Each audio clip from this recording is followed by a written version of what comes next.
Got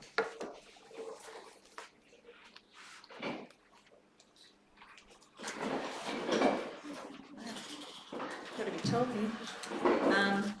The reading today is Matthew 7, verse 1 to 7. So is that including 7? 1 to 6. 1 to 6, sorry. Right. So, judge not that you will not be judged, but with the judgment you pronounce, you will be judged. And with the measure you use, it will be measured to you. Why do you see the speck that is in your brother's eye, but do not notice the log that is in your own eye? Or how can you say to your brother, let me take the speck out of your eye, when there is the log in your own eye? You hypocrite.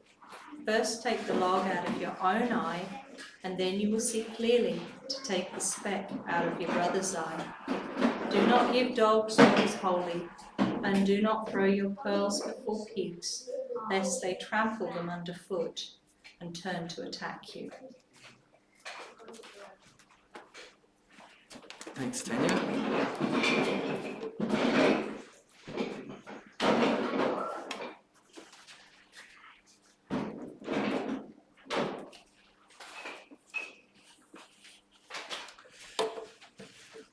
Okay, well, today we are talking about the problem with judgmentalism.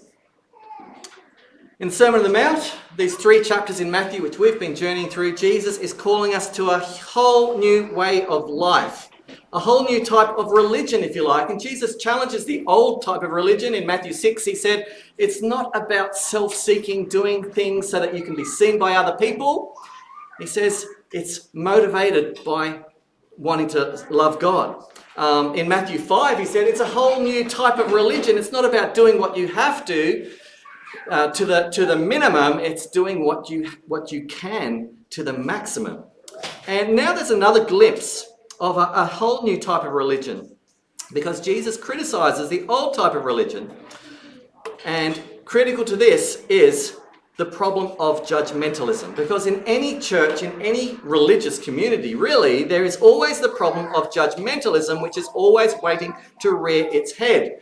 I grew up in a fairly conservative church, and these were the types of issues which were just always boiling around in my church.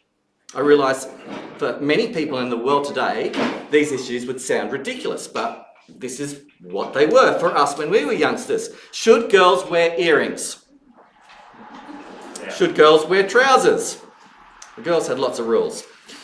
Should men wear ties to church? What activities should you be allowed to do on Sunday? Was it okay to go swimming on Sundays? Should Christians go to the movies?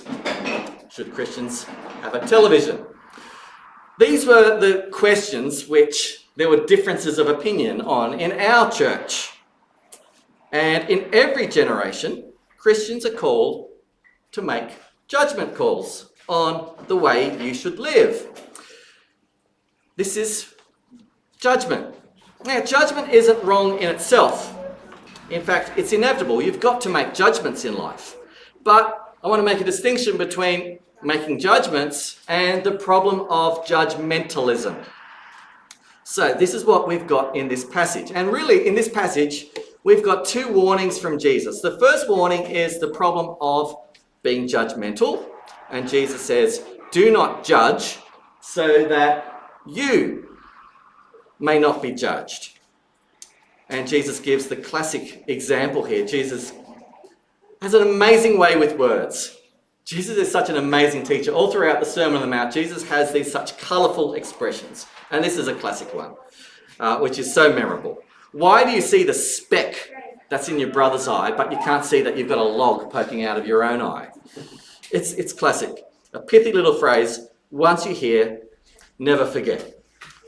Jesus says, don't be a hypocrite. You will be judged in the same way that you judge others. That's a very, very strong, high standard, isn't it? Jesus says, sort out your own problems first.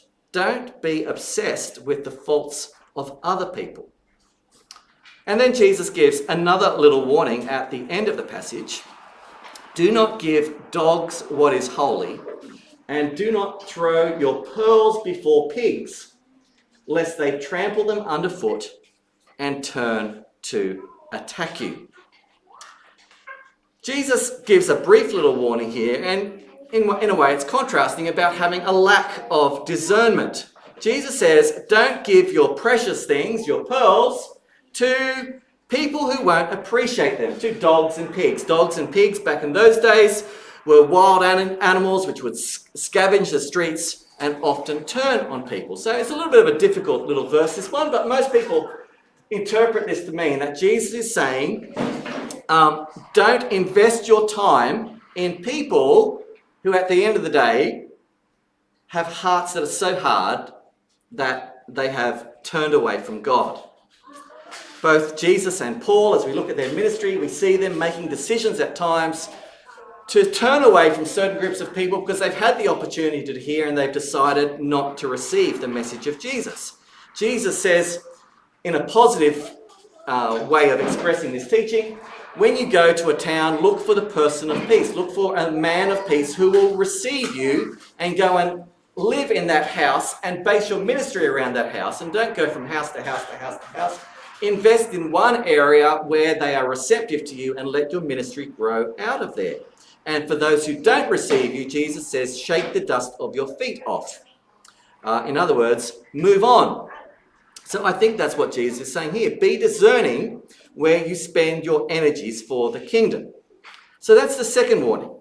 This morning we're going to spend the bulk of our time just really teasing out how do we apply this first problem, these 5 verses on judgmentalism. There's 2 types of sin. There's religious sin and irreligious sin. And religious sin is some of the most subtle type of sin. Religious sin thrives and breeds in church communities, even amongst people who look like they're the closest to God. And one of the biggest types of religious sin is this problem of judgmentalism, where people make superficial judgments on others, finding fault with others and taking the place of God. So this warning, judge not that you be not judged, it's really popular in our world today. It's probably one of the non-Christians' most favourite verses in the Bible, except usually these days we express it in the positive way. We express it in the opposite, be tolerant. That is one of the golden rules of our society. Tolerance, allow everybody, be accepting of everybody. The negative is don't judge people. Your nephew has decided to put huge tattoos on his body covering every single inch. Well, that's his choice. Don't be judgmental. Your boss is having an affair with a secretary. Well, who are you to judge? Keep your mouth shut about it. That's their business. Your friend has decided to have an abortion. Well, don't be critical.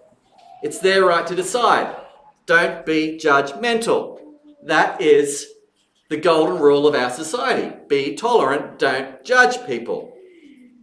But of course it's a silly rule, really, because everybody is judgmental at some point. There are things which we all agree we shouldn't tolerate.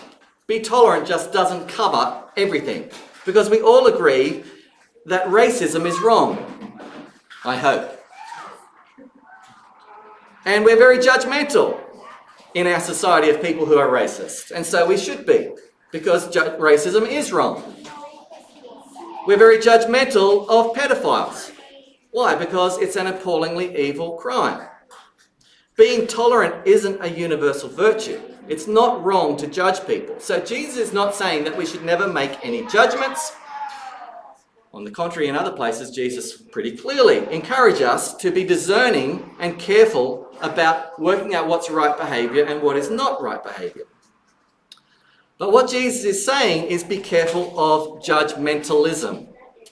Becoming a person who loves to be the chief fault finder, who's always harshly critical of others, always interpreting other people in the worst possible light, especially when it comes to issues of secondary importance, of dubious importance, external matters rather than internal matters of the heart. Beware, says Jesus. Do not judge people, because the same standard that you apply to other people will be applied to your life on the day of judgment. That's a stern warning. Please do not blink past it. Pay attention to what Jesus is saying here. The standard with which you treat other people, again and again we have this in the words of Jesus, the standard with which you treat other people will be the same standard applied to you. Sorry to say, I've met many people who, in my experience in churches, they can be extremely committed to the Bible, to church. They can be very knowledgeable about the Bible. They can be very active in ministry. And yet they struggle to ever say anything positive. They are full of negativity about other people, about their church, about everything and everybody. And there doesn't seem to be a lot of the peace, joy, love, joy, peace, fruit of the Spirit oozing out. That's not the first thing you see. Their Christianity is very active, but it's not bearing the fruit of the Spirit on display. The criticism is what comes out.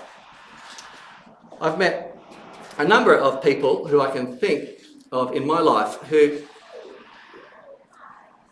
they seem to believe that they've been gifted with a very special spiritual gift.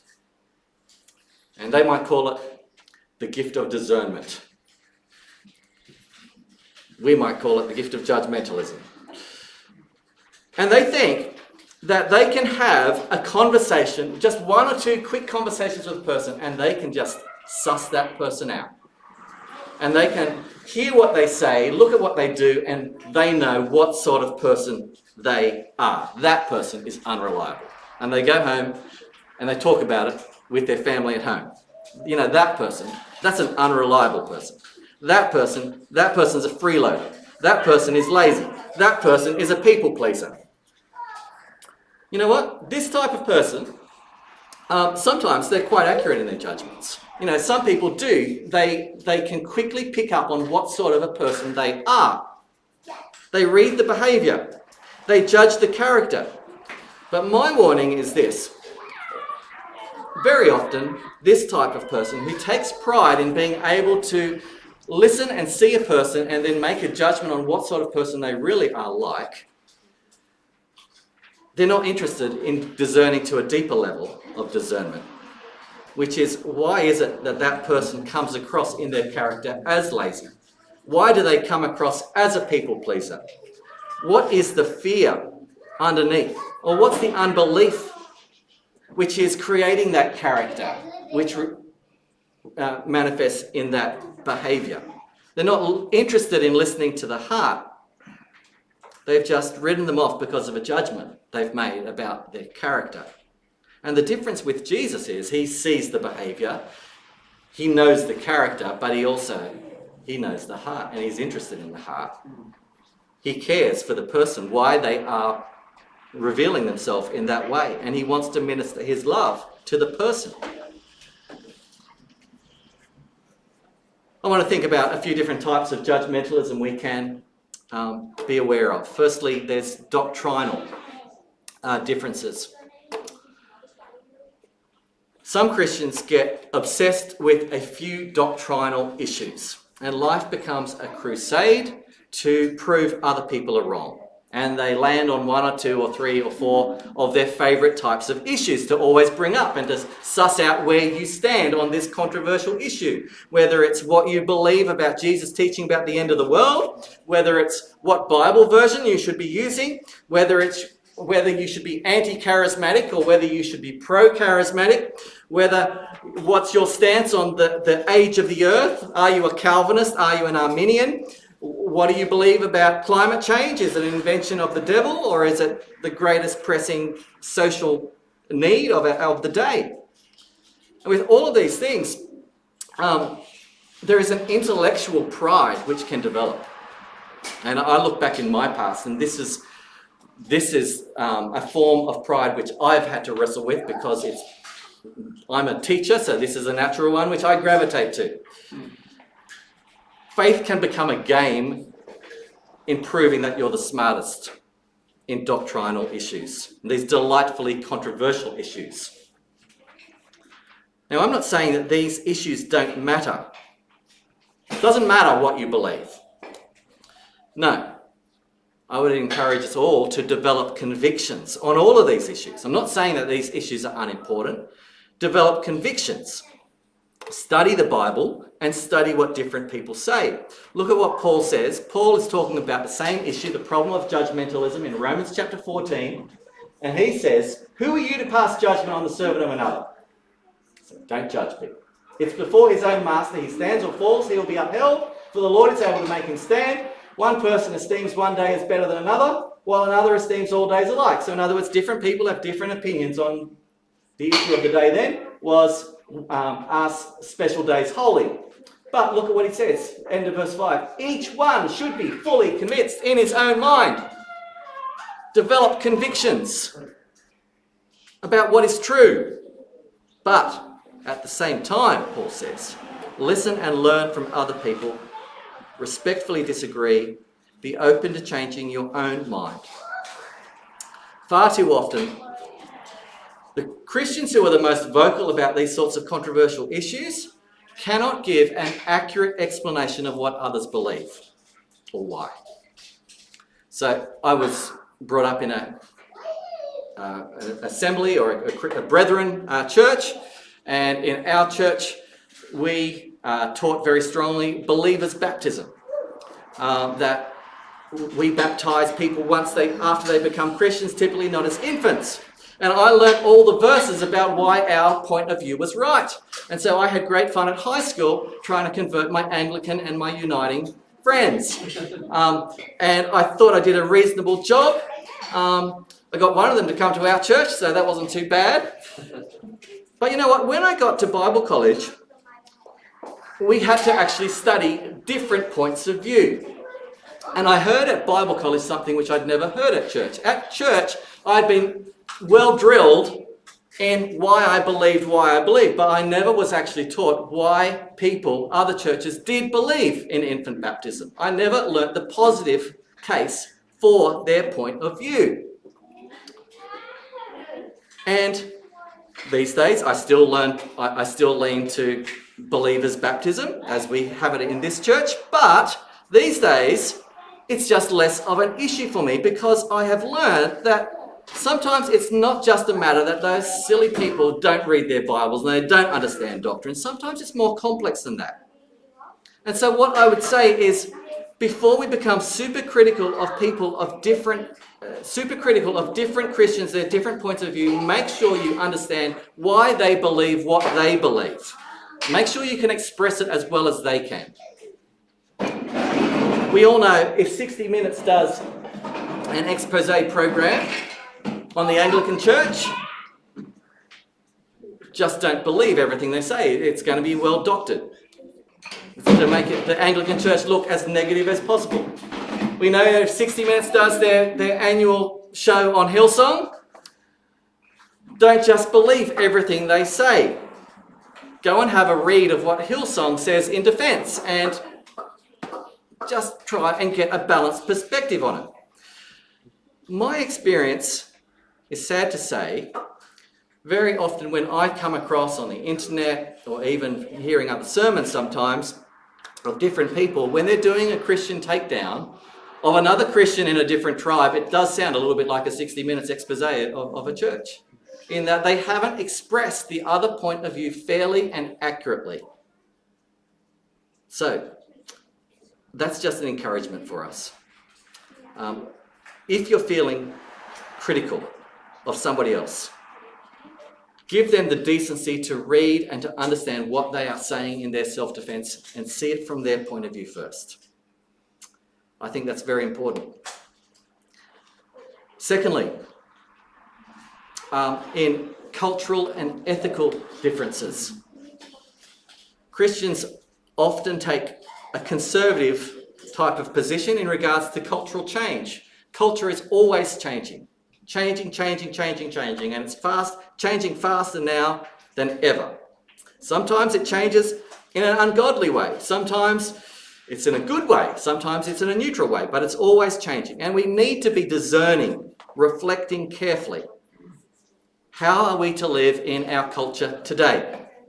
We need to constantly be asking, what does it mean for me to be a follower of Jesus today? What entertainment choices should I be okay with? What financial choices should I be making? What lifestyle choices should I be making? How can I be like Jesus in my world, friends of the tax collectors and sinners, and yet holy and pure in my lifestyle?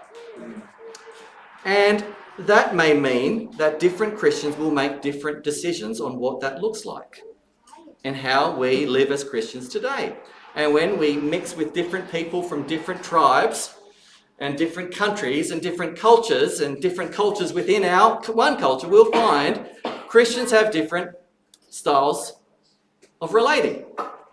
In my old church in Brisbane, you went out for dinner with Christian friends, you would always have a glass of wine or have alcohol on the table. Whereas in the church I grew up with, that was unheard of. Cultural differences. That's going to happen. So, this does not mean that we don't talk about differences. I think we should develop a culture where we develop curiosity with one another. And we say, that's really interesting. You know, the way you do that is quite different from what I'm used to, from the way I grew up. Develop genuine curiosity where we ask questions of one another. And it doesn't come across as a judgment, but it comes across as a challenge, as a question of love. I remember, Harry Potter novels, when they first came out, they caused great controversy. In our church, we had one family which was quite a conservative family. Not a chance they would go 10 foot near a bookstore which sold Harry Potter. And they would sit in one church row, and right behind them would be a family which they'd bring their Harry Potter novels to church, and the kids would lie in the row and read Harry Potter while church was going on. That's two quite radical differences to that point of view. So we will have differences, and we can speak the truth in love to one another. We can seek to understand one another. We can seek to help one another, and do it in an attitude of humility, listening to differences, learning from people, willingness to change my mind if I'm wrong or to be corrected, and be prompted by a desire to help one another, not put one another down. The third difference is ministry differences. We can be very judgmental in churches about how involved people are in ministry and what sort of ministry. And the reality is different people in life will be in different seasons, and we have different circumstances, and we have different challenges, and there will be different levels of involvement in church life. I know when you're really involved in church and you're trying to make the programs work, it's very easy to develop a critical spirit where you look at other people who cannot be so involved as you are, and you start getting a chip in your shoulder, and you say, well, why don't they get more involved? They're so slack. They're not committed. And it's very easy to make judgments.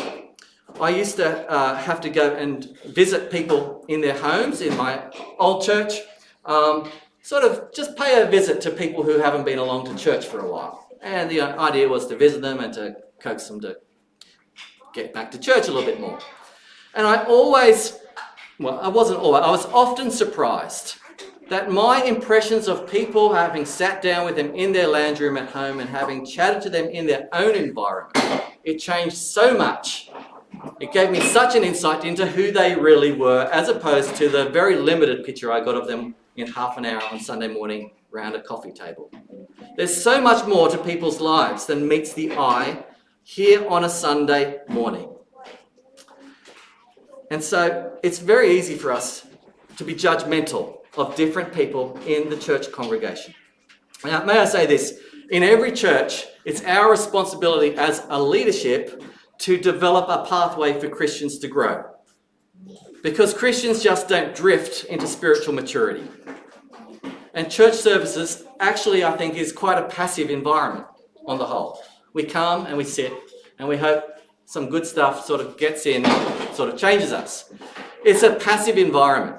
Whereas growth requires more than just a passive reception. It involves active pursuit of maturity.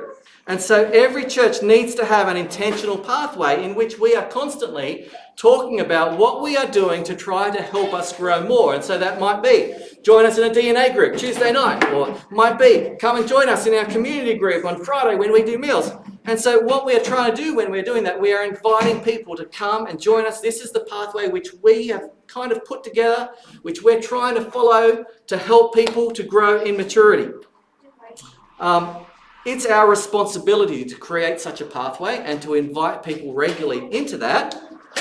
But you can't please everybody and you can't suit everybody. And some people are going to have circumstances which it just is very difficult for you to tap into the pathway which we've created. So all I want to say this morning is we're going to keep on inviting people to connect into the pathway for maturity. And we're not going to be ashamed about that or embarrassed about that. But at the same time, I really want to say, if it doesn't work for you for whatever reason with work or family or whatever situation, then you don't need to feel judged about that. You don't need to feel that you're a second-class citizen and you're not really a part of our church family. We want to encourage you and we want to make it as easy and accessible for as many people as possible. But at the same time, please feel a complete part of the church family if you can't tap into fully as much as you'd like at the moment. We need to learn to live with this tension that we need to create this pathway of growth, but also we need to be open for people who at this season of life can't be fully involved. So I just want to say that this is always a problem which is bubbling underneath the surface in church life, which we need to be careful of. It's there in family life, it's there in work life, and it sure is here in church life. So what we're going to do this morning, I just want to finish with some reflection time. And the first question is this: where have you struggled with judgmentalism in your life? Where have you struggled with judgmentalism in your life? Maybe it was growing up as a youngster, how you used to be judgmental, or maybe it's something which you kind of get tempted to get sucked back into at the moment. The second question is this: where have you struggled with being judged in your life? Because some of us, we don't struggle so much with judging other people. We struggle with actually being judged. We've been living for years with the feeling that I'm under the watchful eye of critical people and I can never measure up. And every time you step into a church, there's a feeling of fear. Every time you step into a Bible study group, you're afraid that someone will ask you a question and you won't get the question right. And you're afraid of what people might think of your appearance. You're afraid of people if they think that you don't have the right language. You're afraid you're not good enough a person. Let me remind you of the gospel this morning again. We have a Heavenly Father who welcomes prodigal people who've wasted their life. We have a Heavenly Father who comes running and He embraces us and He welcomes us to the table. We don't need to live in judgment on others. You know why we are so obsessed with judging others? Because it's a way of boosting our own ego. But to be a Christian means to say, my ego, I'm done with my ego. I'm following Jesus. That means I'm saying, I deny myself. I put myself on the cross. Jesus has died for me and He is the one I follow. I'm not living to boost my ego anymore. It's not me at the center of the world. It's Jesus at the center of my world. So I lay my ego down, and that means I follow Jesus, and that means I stop judging other people. But as well as that, being a Christian means we don't have to live under the judgmentalism of others. We don't have to live under the judgment. We don't have to worry about what other people are saying about us, about the labels they've put on us. We are children of the King. We're brothers and sisters in God's family. We're forgiven by God. We're welcome to His table. And God forgive us, but sometimes we become the older brother who's standing outside and we're becoming critical and judgmental about the joy that's happening for those who've realized the forgiveness of God. This is what we are. We are God's children. We're each on a journey learning the ways of Jesus, and some of us are at different places on that journey, and some of us have got a lot of baggage to overcome. And some of us need to go deep in our own hearts and work out why it is that we get so judgmental. We need to learn how to live in peace and forgiveness with each other, and to bless each other instead of judging each other, to speak words of life into each other, and to listen with grace to one another. So this morning, we're going to finish now, and we're going to have 5-minute reflection time. We're going to listen to a song, and I want to encourage you to be done with judgmentalism. Being done with the feeling of being judged, being done with the desire to judge. And what we're going to do, I'm going to hand you out a card. I want you to write down on one side of the card your top answer, or maybe top 2 answers to the first question. And then on the second side of the card, write down your top answer, or your top 2 answers to the second question. While we're listening to the music, now 5 minutes is not much time. You might want to spend the rest of the afternoon doing this, but it'll get you thinking, get you started anyway. But we're going to do this activity while the music is being played, and then I'm going to get the garbage bin over there. I'm going to bring it out the front. And when you're finished your card, come and bring your judgmentalism card and throw it in the bin. Okay? And then we'll finish with our song. And you might want to do it during the song. To symbolize to God you're finished with judgmentalism. And in your song, our closing song this morning, we can express our heart of who we are. That Jesus came not into the world to judge the world, but to save the world. And we are God's family, forgiven by God, received by God. Okay, we're going to hand out these cards and pens. I might just get 1 or 2 to help if you don't mind.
Okay, just fill in your card. You can bring it to the front when you like, either during the song, during Ben's song, or even during morning tea.